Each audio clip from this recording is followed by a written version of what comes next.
Bismillahirrahmanirrahim. Assalamualaikum warahmatullahi wabarakatuh.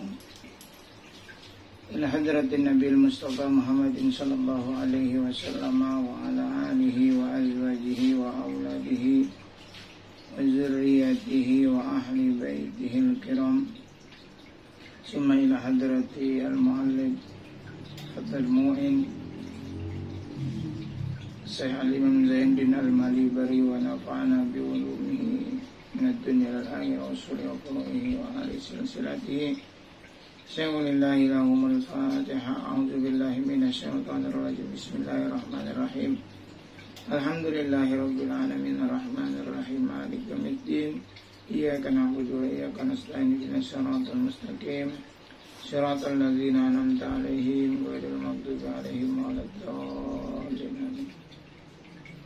Bismillahirrahmanirrahim. Babus sholati. Adapun kali ini kita akan menjelaskan terkait dengan bab sholat dalam kitab Fathul Mu'in.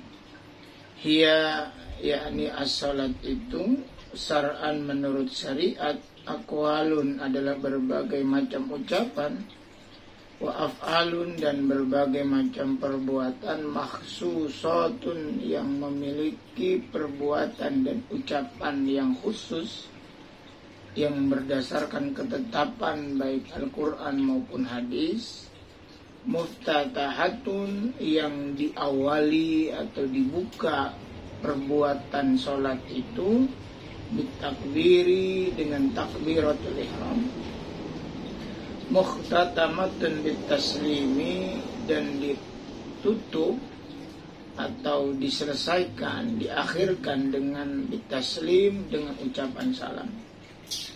Wasumiyat dan dinamakan sholat itu bidzalika dengan yang demikian itu, istimaliha ala sholati lughatan yang isinya itu termasuk di dalamnya adalah sholat secara bahasa, wahiyat du'ai yakni doa.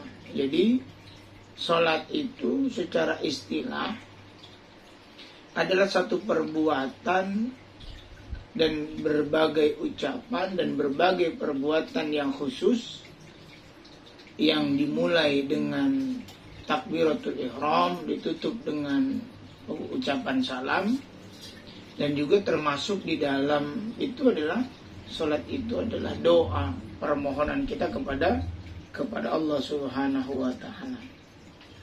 Maka sejatinya sholat itu adalah ekspresi diri bagi seorang hamba yang ingin berkomunikasi dengan Allah, bercengkrama dengan Allah, sebagaimana baginda Rasulullah SAW mengalami peristiwa Mi'raj yang bertemu kepada Allah, berkomunikasi dengan Allah Subhanahu wa ta'ala. Maka pengalaman spiritual itu kemudian diturunkan kepada kita umatnya baginda Rasul melalui satu perbuatan, satu rutinitas ibadah yang berkomunikasi atau mengkomunikasikan diri kita kepada Allah dan memohon kepada Allah, karena Allahus Samad, Allah adalah tempat bergantung segala makhluknya, tempat berkeluh kesah kepada berbagai makhluknya, tempat memohon kepada Allah Subhanahu wa ta'ala. Wal mafrudatul ainiyatu, adapun kewajiban sholat itu secara pribadi atau secara individual, kewajiban sholat itu bagi orang per orang atau bagi masing-masing pribadi orang itu khamsun fi kulli yawmin wa lailatin. Jadi kewajiban sholat itu bagi setiap pribadi, tentu muslim ya, bagi setiap pribadi muslim yang beriman kepada Allah, fi kulli yawmin, dalam setiap hari itu berapa? Ada 5 waktu yang diwajibkan bagi setiap muslim untuk melaksanakan sholat. Pertanyaan besarnya, kenapa mesti 5 gitu? Kalau kita melihat teks hadisnya baginda Rasul, bagaimana kemudian baginda Rasul mengalami satu peristiwa di mana baginda Rasul memohon keringanan kepada umatnya, manakala di perintah pertama atau kewajiban perintah pertama itu bukan 5 waktu tetapi 50 waktu. Namun baginda Rasul tentu memahami sebagaimana pemahaman yang dilaksanakan atau berdasarkan pemahaman yang telah dipraktekkan pada umat Nabi sebelumnya, betapa jumlah bilangan 50 waktu itu tentu akan memberatkan. Oleh sebab itu baginda Rasul memohon kepada Allah untuk mengurangi, meminta dikurangi. Namun pada akhirnya kemudian Allah menentukan 5 bilangan waktu. Oleh sebab itu dengan hitungan satu waktu itu bernilai 10. Maka sejatinya ketika kita melaksanakan 5 waktu itu, berarti kita telah melaksanakan sebuah kewajiban yang ditetapkan pertama, yakni 50 waktu. Oleh sebab itu kita mesti pahami betapa sholat itu tidak seperti ibadah yang lain. Kalau ibadah yang lain, Allah kemudian memerintahkan malaikat Jibril untuk menyampaikan langsung kepada baginda Rasul. Namun perintah sholat ini berbeda. Apa bedanya?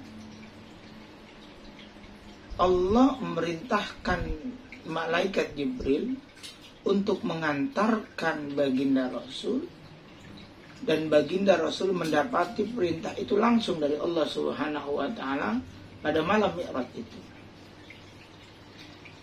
Salat ini menarik memang. Kenapa kemudian menjadi begitu penting harus Allah sendiri menyampaikan? Sebetulnya kendati pun manusia seluruh dunia ini tidak melaksanakan sholat, Allah tidak akan berkurang kebesarannya. Begitupun sebaliknya ketika seluruh manusia dan makhluk Allah ini melaksanakan sholat, Allah tidak akan bertambah besar keagungannya karena memang Allah sudah maha besar. Namun kebutuhan sholat ini adalah kebutuhan manusia sebagai perwujudan eksistensi manusia di hadapan Allah. Wa ma khalaqtul jinna wal insa illa liya'budun. Jadi ketika kita melaksanakan ibadah sholat, sejatinya itu adalah eksistensi kita yang sudah seharusnya kita melaksanakan penyembahan, bentuk ketawaduan, bentuk penundukan kepada Allah Subhanahu wa Ta'ala. Maklumatun minad dini bid-dururah. Ya, memang sudah maklum bahwa ketetapan itu adalah ketetapan yang pasti, yang tidak bisa disangkal. Dan sholat itu adalah ibadah ta'abudi, ibadah yang tidak dirangkai oleh baginda Rasul sendiri. Oleh sebab itu ketentuan sholat itu adalah ketentuan dari Allah. Kenapa harus ruku? Jangan dipertanyakan. Kenapa harus sujud? Jangan juga dipertanyakan. Kenapa harus begini? Kenapa harus begitu? Jangan dipertanyakan. Karena memang ibadah itu, ibadah sholat itu adalah ibadah ta'abbud yang kita memang harus menerima itu. Dan ketetapan itu ya harus kita jalani. Fayaqulu jahiduha, maka bagi mereka yang mengingkari sholat itu secara sungguh-sungguh, maka akan keluar dari ajaran agama Islam. Kenapa? Karena perintah sholat itu adalah perintah yang wajib. Ketika mereka mengingkari secara jelas kewajiban itu, ya konsekuensi daripada mengingkari sebuah kewajiban adalah mereka keluar dari keyakinannya. Walam tajtami hadhil khamsu, dan tidak dikumpulkan 5 waktu ini li ghairi nabiyina Muhammadin sallallahu alaihi wasallam, pada bukan selain Nabi Muhammad sallallahu alaihi wasallam. Artinya apa? Salat 5 waktu ini sholat yang tidak pernah dilaksanakan dan dikumpulkan sedemikian bagusnya ini hanya kepada Nabi Muhammad, tidak kepada nabi-nabi yang lain. Wa furidat, dan diwajibkan Lailatul Isra'i, salat itu pada malam Lailatul Isra, ba'dan nubuwati, setelah proses kenabian, eksistensi kenabiannya Nabi, bi asri sinina wa salasati ashur, jadi 10 tahun dan 3 bulan. Lailatul Sab'i wa isrina min Rajab, pada malam 27 Rajab. Walam tajib, pada saat penerimaan kewajiban sholat itu, maka ketika Nabi Muhammad kembali di waktu subuh, walam tajib subha yaumi tilkal lailati li'adamil ilmi bi kaifiyatiha. Jadi ketika Nabi pulang dari peristiwa Mi'raj itu, datang waktu subuh, belum menjadi kewajiban di waktu subuh itu. Kenapa demikian? Karena belum ada ilmu dan juga tata cara perlengkapan ibadah di dalam sholat itu.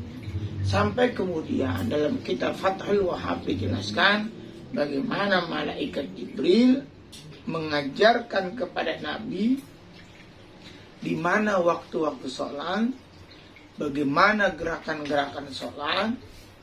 Nah, ini yang kemudian menjadi awal daripada kewajiban sholat itu. Jadi sekali lagi, kapan kemudian sholat itu diwajibkan? Tepatnya pada tanggal 27 Rajab, pada saat baginda Rasul mengalami peristiwa Isra Mi'raj, yakni 10 tahun kenabian, 10 tahun 3 bulan kenabiannya Nabi Muhammad SAW, tepatnya pada malam 27 Rajab. Inilah titik awal bagaimana kemudian Nabi Muhammad SAW mendapatkan perintah kewajiban sholat 5 waktu, sampai kemudian kita sekarang. Keberlangsungan gerakan sholat yang diajarkan oleh Allah kepada malaikat Jibril. Malaikat Jibril kemudian mengajarkan kepada Nabi Muhammad SAW. Nabi Muhammad kemudian mengajarkan kepada para sahabat. Sahabat mengajarkan kepada para tabi'in. Tabi'in mengajarkan kepada tabi'in. Sampai kepada ulama. Nanti kemudian sampai kepada guru-guru kita. Dan guru-guru kita mengajarkan gerakan sholat kepada kita. Sebagaimana hadis Nabi, Sallu, sholatlah kalian kama ra'aitumuni usolli, sebagaimana aku sholat. Nah, sejatinya gerakan sholat yang kita laksanakan ini memang memiliki sanad sampai kepada baginda Rasulullah SAW. Oleh sebab itu, ketika kita bermazhab Syafi'i, menggunakan mazhab Syafi'i, sejatinya itu adalah bagian daripada yang kita yakini. Begitu juga kepada mazhab yang lain. Yang paling penting adalah bagi kita bagaimana kemudian kita menjaga diri kita, menjaga apa yang sebuah kita yakini, dan tentu juga tidak menyalahkan apa yang orang lain yakini, selama pada ada dasarnya masing-masing. Mudah-mudahan apa yang disampaikan pengajian kali ini, pengajian singkat ini ada manfaatnya. Insya Allah kita besok akan melanjutkan apa syarat sahnya orang-orang yang sholat. Terima kasih. Wallahul muwaffiq ila aqwamit thoriq. Assalamualaikum warahmatullahi wabarakatuh.